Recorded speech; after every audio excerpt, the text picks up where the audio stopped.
Yes, seventh class. Good morning to all of you. We were doing the topic perimeter and area, chapter 11, perimeter and area. And now we will do two new formulas, circumference of circle and area of circle. तो पहले आपने समझना है circle का circumference से हमारा क्या मतलब है और सर्कल के एरिया से हमारा क्या मतलब होता है। अब सर्कल को फ़िलहाल तो आप कैसे लेते हो, जैसे एक जो राउंड ऑब्जेक्ट है, जैसे आपकी बैंगल है, कोई कैप है जो राउंड है, और सर्कल अंदर से खाली होता है, ये अंदर से जो भरा होता है उसको हम स्फेयर बोल देते हैं। फ़िलहाल जैसे आपकी बैंगल है तो ये अंदर से खाली है और राउंड है। तो सर्कमफ्रेंस से हमारा क्या मतलब होता है, जो इसके ये चारों तरफ वाला डिस्टेंस है, the distance around a circular body. Circular means जो सर्कल की शेप में है, जो गोलाई की शेप में है, उसका अगर हमने डिस्टेंस फाइंड करना है तो उसको हम क्या बोलते हैं, सर्कमफ्रेंस, जो इसके बाहर का डिस्टेंस है। तो ये होता है हमारा सर्कमफ्रेंस। और ये हम सर्कल की नोटेशन होती है हमारी, ये सर्कल हो गया, ये बीच में इसका सेंटर आ गया, सर्कमफ्रेंस ऑफ सर्कल।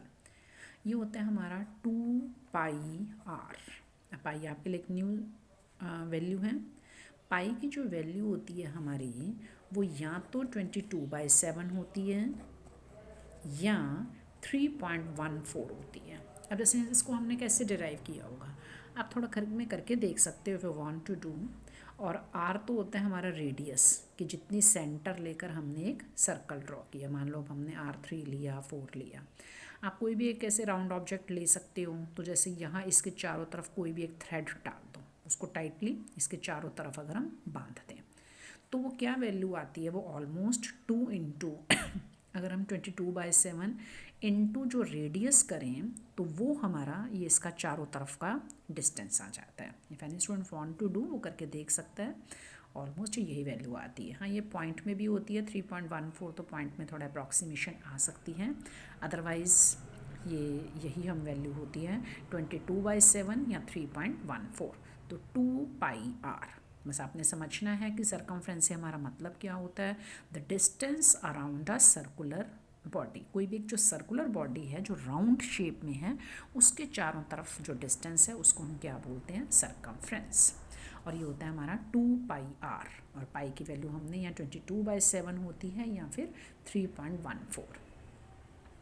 अब हम कर रहे हैं एरिया ऑफ सर्कल से हमारा क्या मतलब है, जो इसके भी अंदर वाली जगह है, इसको हम क्या बोलते हैं। ये स्पेस छोड़ रही हूँ मैं, अदरवाइज कुछ छोड़ा नहीं होगा, पूरा जो अंदर वाली जो जगह है उसको हम क्या बोलते हैं, एरिया ऑफ सर्कल। मतलब अब जैसे किसी भी एक राउंड ऑब्जेक्ट को आपने रखने में कितनी जगह ली, मान लो एक कोई भी एक सर्कल है की शेप है, उसको जब हमने यहाँ रखा, अब आपने जैसे अब इसको इस टेबल पे रखा हुआ है, तो इसने ऐसे वो रखने में कितनी जगह ली, ये वाला अंदर वाला तो उसका अगर हम इसको भर देंगे तो वो स्क्वायर बन जाएगा। लेकिन अगर हमने जैसे कोई भी एक सर्कुलर ऑब्जेक्ट लिया हुआ है, उसको रखने में उसने कितना ये स्पेस लिया होगा, मतलब इस टेबल पर उसने ये टोटल कितनी जगह ली होगी, ये स्पेस उसने टोटल कितना लिया होगा, तो उसको हम बोलते हैं एरिया ऑफ सर्कल। ये होता है हमारा πr²।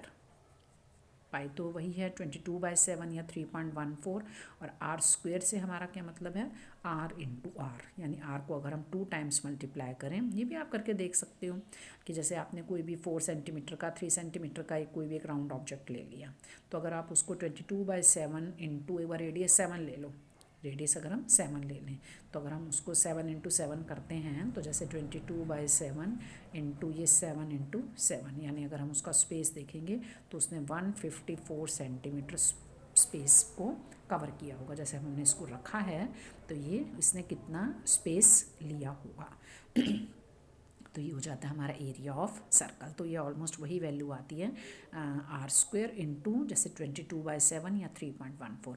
आप 22 को 7 से डिवाइड करते हो तो 3.14, ये हमारे 2 प्लेसेस तक के हैं। वैसे अगर हम इसको डिवाइड करें तो ये चलती रहती है वैल्यू, कॉन्टिन्यू है, कभी ख़त्म नहीं होती है। बट हमें तो क्वेश्चंस में ऐसे तो हम कर नहीं सकते कि बस चलती रहे वैल्यू, तो how we will get the answer, हमें कुछ कंक्लूजन ही नहीं मिलेगा कि क्या आंसर आया। तो इसलिए हमने ये पाई की ये वैल्यू फिक्स कर देते हैं, 2 प्लेसेस तक 3.14। 1/4। तो बहुत इंटरेस्टिंग शेप्स हैं, बहुत इंटरेस्टिंग फार्मूलेज़ हैं। ये आपकी आगे वाली एक्सरसाइज, आगे वाले चैप्टर, आगे क्लासेस में पूरा यूज़ होंगे। तो बी वेरी अटेंटिव, और सब ने वीडियोज़ देखनी होती हैं जो आपके पास जा रही हैं।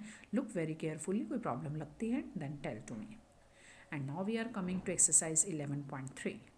अब क्वेश्चन 1 में हमने निकालना है find the circumference of the circles with the following radius. हमें ये रेडियस गिवन है और पाई की वैल्यू इन्होंने हमें 22/7 दे दी। तो ये सर्कमफ्रेंस को मैं कैपिटल सी से भी डिनोट कर सकती हूँ, अदरवाइज आप पूरा लिखोगे CIR सर्कमफ्रेंस, नहीं तो हम कैपिटल सी लिख सकते हैं। सर्कमफ्रेंस ऑफ सर्कल, ये सर्कल की नोटेशन होती है with radius 14 centimetre is equal to 2πr। तो 2 मल्टीप्लाई पाई की वैल्यू 22/7 और रेडियस है 14। अब 7 1 ज़ा 7 2 ज़ा, तो 22 2 ज़ा 44, 44 इंटू 2 88 सेंटीमीटर। सर्कमफ्रेंस का यूनिट ये मीटर या सेंटीमीटर ही होता है, क्योंकि इसमें अभी हम R 1 टाइम ही ले रहे हैं। तो इसको हमने कट कर दिया, तो ये 88 सेंटीमीटर। ऐसे अभी आपके बाकी पार्ट्स हैं, ये आप कर सकते हो, बिल्कुल सेम है। अब आ रहे हैं आपके नेक्स्ट क्वेश्चन 2। इसमें हमने निकालना है find the area of the circle. तो ये आपके 3 पार्ट्स हैं। फर्स्ट A और C पार्ट में तो रेडियस ही गिवन है, but I am taking your part जिसमें डायमीटर गिवन है, ठीक है। अब यहाँ B पार्ट में हमें डायमीटर गिवन है, तो हमारा जो फॉर्मूला होता है एरिया ऑफ सर्कल का वो होता है πr²। तो दैट मीन्स हमें रेडियस चाहिए। तो रेडियस क्या होती है डायमीटर का? आधा होती है, क्योंकि डायमीटर तो क्या होता है, डायमीटर सेंटर से पास होने वाली पूरी लाइन है। तो रेडियस क्या हो जाएगा इसका? आधा हो जाएगा। तो पहले तो पहला काम आपने क्या करना है, फॉर्मूले के अकॉर्डिंग हमें रेडियस चाहिए। तो रेडियस हो जाएगा इसका आधा 49/2 सेंटीमीटर। अब इसको आपने डिवीज़न पॉइंट में नहीं लाना, क्योंकि थोड़ा सा हमने कैलकुलेटरी रहना होता है। जब हम इसमें पुट करेंगे एरिया ऑफ सर्कल πr², तो 22/7 डालेंगे तो 7 और 49 कट हो जाएंगे। अगर आप पॉइंट में करोगे तो और हमारी कैलकुलेशन बढ़ जाएगी, तो इसको आप ऐसे अपॉन में ही रखो। तो area of circle is equal to πr²। अब पाई की वैल्यू है 22/7 और रेडियस है हमारी 49/2 इंटू 49/2। R² का मतलब होता है R को हमने 2 टाइम्स मल्टीप्लाई करना है। तो अब हमने इसको कट कर देंगे, 7 7 ज़ा 2 11 ज़ा। तो अभी और हमारा कट नहीं हो रहा, अब आपने मल्टीप्लाई और डिवीज़न करनी है। 11 7 ज़ा 77 इंटू 49 डिवाइडेड बाय 2। ये कैलकुलेशन मैं आपके लिए छोड़ रही हूँ, आपने ऊपर मल्टीप्लाई करना है और फिर उसको 2 से डिवाइड करना है। Now I am coming to question 3। If the circumference of a circular sheet is 154। इसमें हमें सर्कमफ्रेंस गिवन है। अभी क्वेश्चन 1 में हमने सर्कमफ्रेंस निकाला था, अब हमें सर्कमफ्रेंस गिवन है but we want to find radius. तो अगर हमारे पास फॉर्मूला तो सर्कमफ्रेंस का ही है, तो अभी भी हम क्या करेंगे, circumference of circle is equal to 154 metre. अब आप सर्कमफ्रेंस का फॉर्मूला डाल दोगे 2πr, क्योंकि फार्मूला जो हमारे पास होता है हमने वही यूज़ करना होता है। चाहे हमें वो फार्मूला उसकी वैल्यू गिवन हो, उस वहाँ से फिर हमें कुछ और अननोन होता है तो वो निकालना होता है। अब रेडियस का इसी से हमारे पास आ जाएगा, बस हमने 2πr इज इक्वल टू 154। अब 2πr मीन्स 2 इंटू 22/7। अगर रेडियस जनरली इन्होंने दी हुई है ऑलमोस्ट हर क्वेश्चन में, हमें पाई की वैल्यू नहीं दी होती तो थोड़ा हम अपने अकॉर्डिंग क्वेश्चन में ले लेते हैं। अब जैसे फ़िलहाल हमारे पास ये 2 इंटू 22/7, अभी इन्होंने हमें दी हुई है 22/7, तो आर हमने निकालना है। अब आर यहाँ से कैसे निकालोगे, आर इज़ इक्वल टू ये 154 इधर रहेगा, ये 7 इधर डिवीज़न में है तो 7 ऊपर मल्टीप्लाई हो जाएगा डिवाइडेड बाय 2 इंटू 22, ये दोनों ऊपर मल्टीप्लाई में है, तो दोनों जब मल्टीप्लाई में हैं तो इधर आकर क्या है, कैसे हो जाएंगे, डिवीज़न में। मतलब डिवीज़न उधर जाकर, ये कल भी हमने टॉपिक किया था लेकिन आप फिर बच्चे गलती कर लेते हो। तो जो डिवीज़न होती है उसको हमने मल्टीप्लाई करना होता है, जो मल्टीप्लाई होता है उसको हमने डिवीज़न करना होता है। 2 इंटू 22 दोनों मल्टीप्लाई में है तो ये डिवीज़न में हो जाएंगे। अब ये 2 को हम इससे कट कर रहे हैं, 2 7 ज़ा 2 7 ज़ा 11 2 ज़ा 11 7 ज़ा, तो आर आ जाएगा हमारा 49/2 मीटर। ये वही वाला क्वेश्चन बन जाता है हमारा। इसमें भी रेडियस हमारी 49/2 ही थी। फिर हमने इसमें निकालना है और now find the area of the sheet. तो वही सेम कैलकुलेशन आ जाती है जो आपने वहीं की है, वहीं आपकी रिपीट हो जाएगी। तो area of circle is pi की ये वैल्यू है 22/7 into r square means 49/2 into 49/2। तो जो वैल्यू आपकी यहाँ आएगी बिल्कुल सेम ही आपका आंसर यहाँ जाएगा। तो बस हमने एरिया ऑफ सर्कल निकालना था pi r square. Okay, so now I am coming to, बहुत इंटरेस्टिंग क्वेश्चन है, ये आपने बहुत ध्यान देने हैं और बहुत इंपॉर्टेंट है, आगे के क्लासेस में भी बहुत यूज़ होता है ये वाला हमारा काम। अब question 4, a gardener wants to fence a circular garden of diameter this. Fencing का मतलब होता है उसके चारों तरफ वो घेरा करना चाहता है। जैसे अब ये सर्कुलर गार्डन है उसका, तो उसकी जो डायमीटर है 21 है, तो रेडियस आ जाएगी यानी 21/2। तो फेंसिंग अब वो कहाँ करेगा, इधर, यहाँ चारों तरफ। बस इस एक्सरसाइज में आपने बहुत ध्यान देना है कि काम बाउंड्री पर हो रहा है या अंदर हो रहा है। अब वो फेंसिंग कहाँ करेगा, कोई भी एक सर्कुलर गार्डन है तो उसके चारों तरफ उसने फेंसिंग करनी है, मतलब यहाँ यहाँ यहाँ करेगा।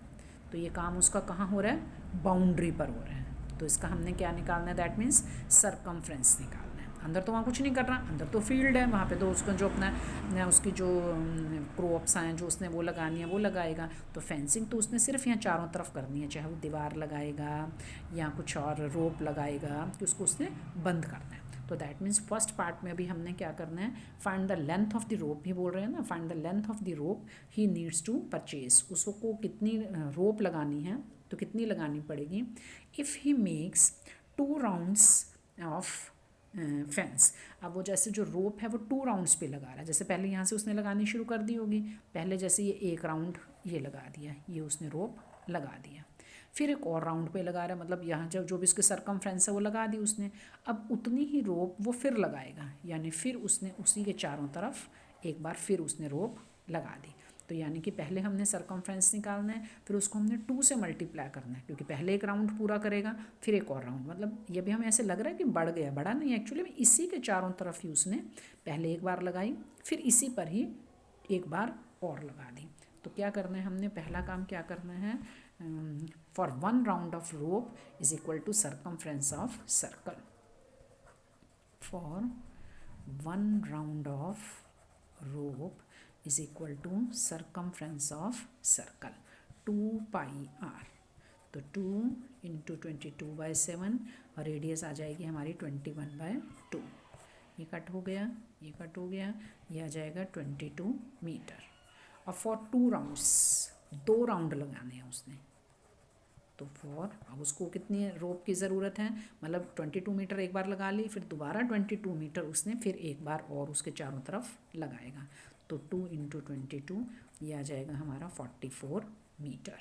फिर हमने स्टेटमेंट लगानी है, find the cost of the rope if it cost ₹4 पर मीटर। 1 मीटर जो रोप की कॉस्ट है वो ₹4 है, तो यानी इतने मीटर जो रोप की कॉस्ट आएगी वो कितनी आएगी। तो अब हम स्टेटमेंट लगाएंगे, cost of 1 metre rope is equal to ₹4 और cost of 44 metre rope is equal to 44 into 4 कर दोगे तो यह आ जाएगा 176 रुपीज़। तो 176 रुपीज़ की वो उसकी क्या आएगी, तार आएगी। ओके, अब ऐसे ही आपका 5th क्वेश्चन है, from a circular sheet of radius 4 centimetre a circle of radius 3 centimetre is removed. इसका मैं बस आपको आइडिया दे रही हूँ, ये आपने करना है। जैसे अब आपके पास एक सर्कुलर शीट है, उसकी रेडियस है 4 सेंटीमीटर, ठीक। इसी में से उन्होंने 3 सेंटीमीटर का जो सर्कल है वो कट कर दिया, मतलब जैसे यहाँ से यहाँ तक ये उनकी 3 सेंटीमीटर का सर्कल है, इसको इन्होंने कट कर दिया। तो find the area of the remaining sheet. अब ये जो बच गई हमारी, ये वाली बच गई, इस बच गई वाली शीट का उन्होंने हमसे एरिया पूछा है। तो आप क्या करोगे, जो बड़े सर्कल का एरिया है जिसकी रेडियस 4 सेंटीमीटर है, उसमें से आप 3 सेंटीमीटर का सर्कल का एरिया माइनस कर दोगे, यही होगा ना, क्योंकि अपने को सिर्फ ये वाला पार्ट चाहिए, ये तो ये बड़े वाले सर्कल के एरिया में से अगर हमने 3 सेंटीमीटर का सर्कल का एरिया माइनस कर दिया तो जो बचा हुआ पार्ट है उसका आ जाएगा। तो इसमें आपने क्या करना है, एक तो area of circle with radius 4 centimetre करना है, पाई हमें 3.14 दे रहे हैं, पाई आर स्क्वायर। फिर आपने लिखना है area of circle with radius 3 centimetre is equal to 3.14 into 3 into 3। फिर आपने सब्ट्रैक्ट करना है क्योंकि सिर्फ हमें इस बचे हुए पार्ट का चाहिए। तो area of remaining sheet is equal to this minus this. इसको आप चाहो तो मैं आइडिया दे रही हूँ, अदरवाइज सिंपल भी कैलकुलेशन कर सकते हो। ये 3.14 दोनों में ऐसे कॉमन आ जाएगा। तो पहले पार्ट से तो हमारा आएगा 4 इंटू 4, फिर दूसरे पार्ट से आएगा 3 इंटू 3। इससे हमारी कैलकुलेशन थोड़ी सी ईजी हो जाती है। अभी आ जाएगा 16 माइनस 9, तो 3.14 इंटू 7। आप इसको बस मल्टीप्लाई कर दोगे, you will get answer. Otherwise आपको क्या करना है, पहले इसको मल्टीप्लाई करोगे, फिर 3 वाले को करोगे, फिर सब्ट्रैक्ट करोगे। तो यू विल प्रेफर दिस, यहाँ आपकी कैलकुलेशन ईजी हो जाएगी। ओके, तो आज आपने, और 6th में दे रही हूँ अब होमवर्क में, ये आपका क्वेश्चन 4 जैसा ही निकल आएगा ये भी, कि उसने वो लेस चारों तरफ लगानी है और फिर 1 मीटर की लेस की इन्होंने कॉस्ट दी हुई है। तो 1 to 6 क्वेश्चन आज आप कंप्लीट करोगे।